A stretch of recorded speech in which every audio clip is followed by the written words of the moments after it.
Hello mga ka-food trip! Welcome sa The Food Compass!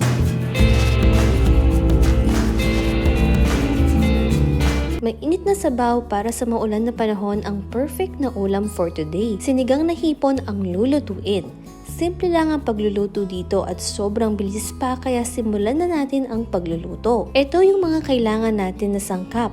1 kilong hipon, 3 peraso ng sili, 1 sibuyas, 1 kamatis, sinigang mix, asin, 1 labanos at kangkong. Una natin gagawin, balatan at hiwain yung labanos. Bali na una ko nang hiwain yung ibang gulay kanina, gaya ng kamatis at yung sibuyas. Nahimay ko na din yung kangkong.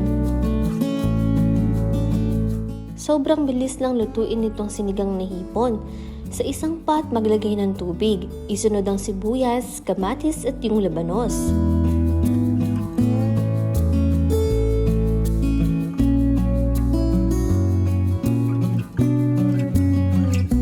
Hintayin lang itong kumulo.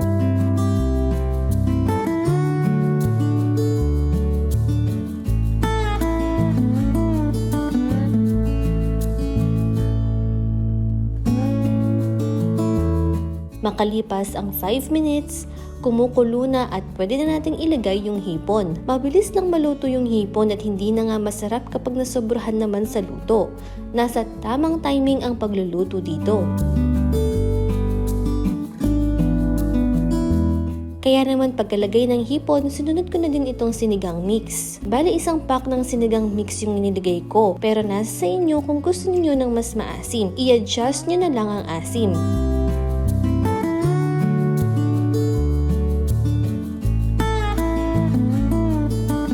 Makaraan ng ilang minuto, kumukulo na. Perfect nga ngayong panahon yung sinigang na hipon dahil maulan ng panahon.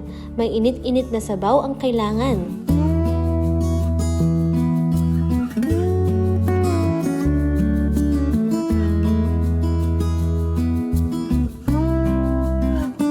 Sunod na natin ilagay yung sili, patis at asin.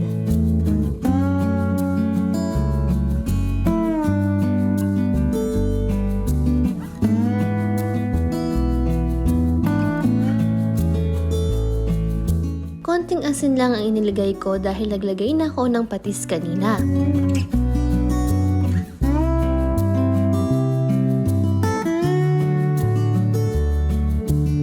Mix, mix, mix. Tapos ilagay na yung kangkong.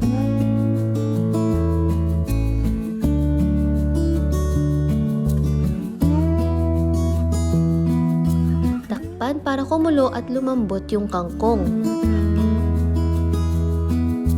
Ayan, at ready na ang ating sinigang na hipon. Sobrang sarap nga nito, mapaparami na naman ang kain. O diba, napakabilis lang nitong lutuin dahil iniiwasan natin na ma-overcook yung hipon. So ano pang hinihintay ninyo mga ka-food trip? Subukan nyo na rin itong recipe ko ng sinigang na hipon at sabay-sabay tayong humigop ng mainit na sabaw.